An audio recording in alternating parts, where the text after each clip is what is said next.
All right, so what we're going to look at, we're going to use scatter plots to kind of make predictions, okay? Eventually, we got to do this a little more exact than we're doing today, but for today, you know, they're going to be kind of like estimates. So what we use to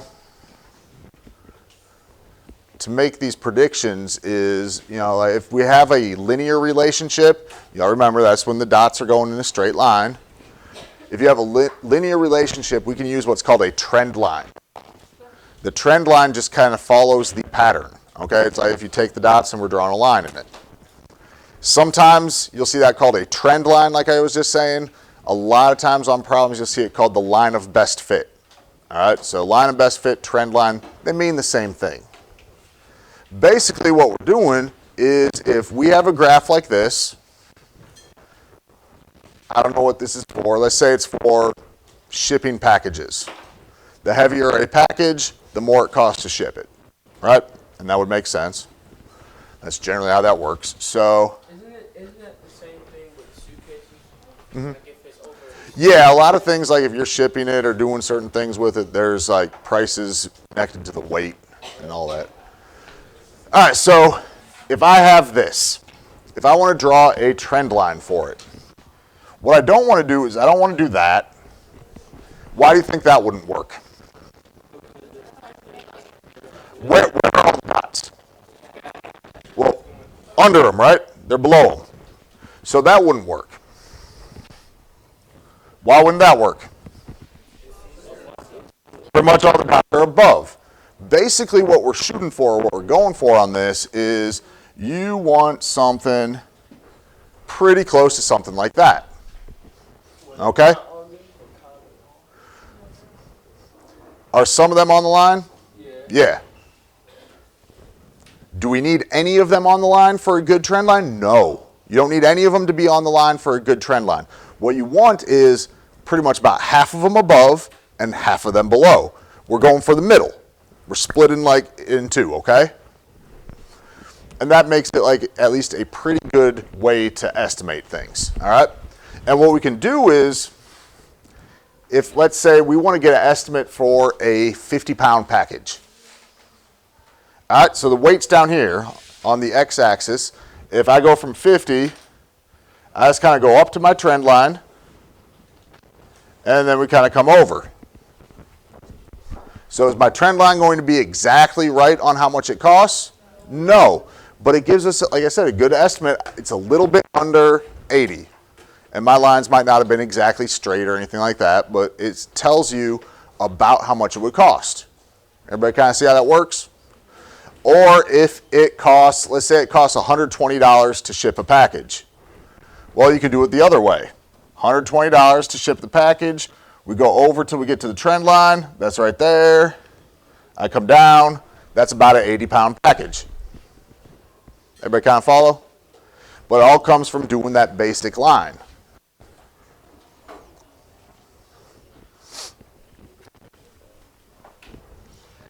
All right, so this part hopefully should be obvious. If we're looking for a good trend line, this first one here on the left, is that a good one? No, that one's like pretty bad. All right, but if you look at this one on the left, are half the dots above the line? Yeah, about half. Or about half below? Yes, it does kind of split it in two. Big problem with it. It's big X. It's got like the opposite slope to it, right? So if we have a positive association, like that's a positive association with those dots, we can't have a negative trend line going with it. If it's a positive association, we need a positive trend line. If it's a negative association, then a negative trend line is okay. All right? So this one, not a good one. All right, let's just work our way from the left. The second one here. Yeah, that one looks pretty good, doesn't it? It looks like we got about half above and half below. It doesn't have to be exactly half, but, you know, that's kind of the goal. What about the third one? No, why not?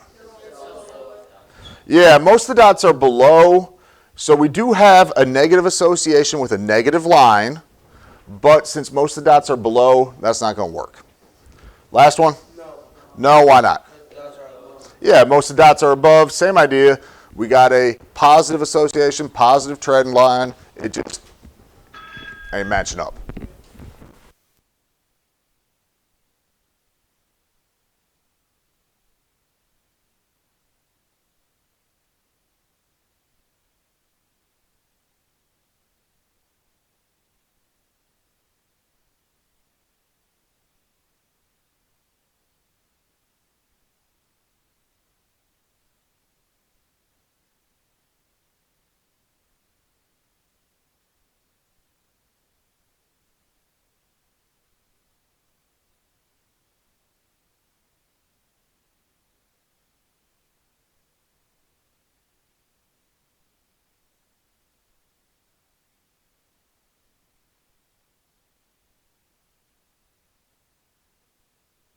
An answer? First, we need the type of association. Who can tell me the type of association?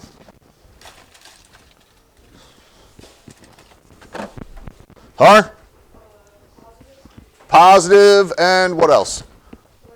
Linear. So,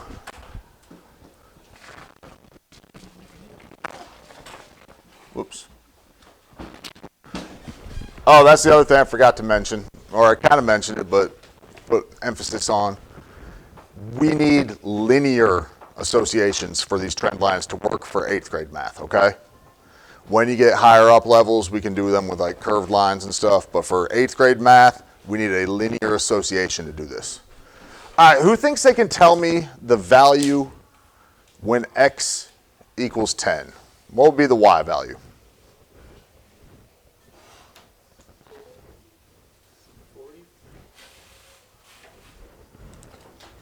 I'll give it to you. These are approximations, okay?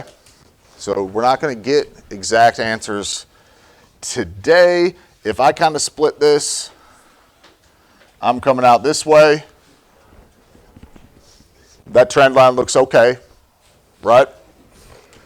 So when we're looking from 10, 10's here.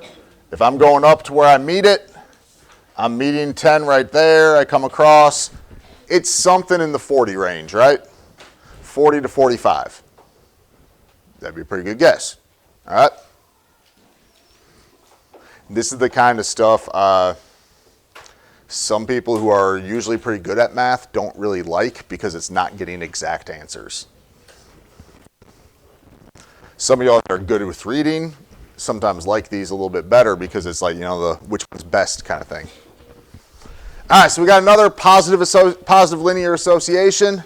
This time I'm looking for the x value when y equals 10. All right, so sometimes it goes one way, sometimes it goes the other. Corey? I'll take that. All right, so if I draw the line, we're looking maybe about right there. If we come across from our 10, we're going here, coming down.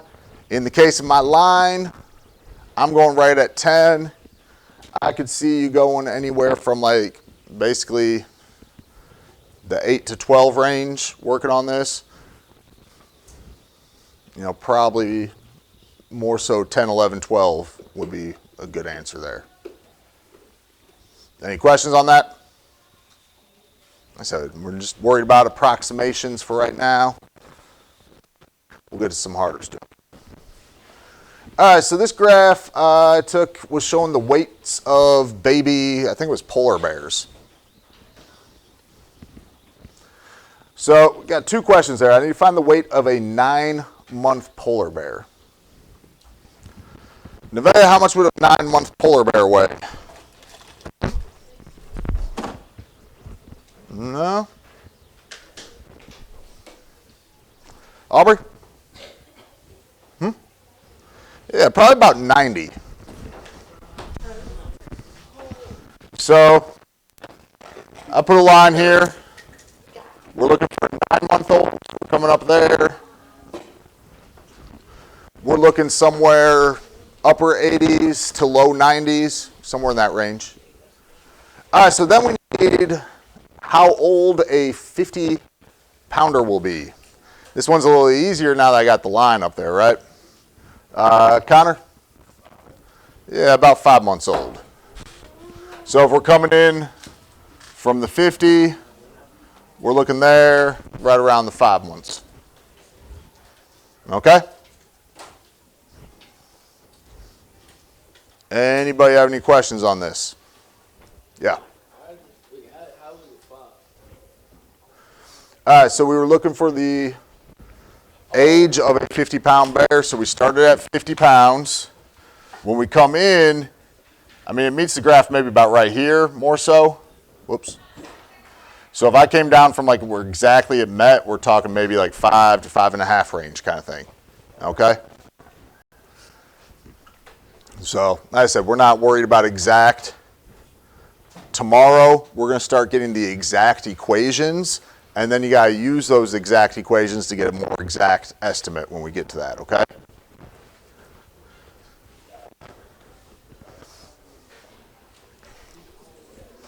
All right, so I want to show this one. Is this a good trend line? Why not? Yeah, we got a lot of them below. The other thing is, if we pretend that line's not there, does that look linear to y'all? No, like kind of what happens here is our data's coming this way, and then it starts kind of coming up there, right? So we definitely have a curved line to it. If it's non-linear, trend lines aren't going to work great for making predictions, okay?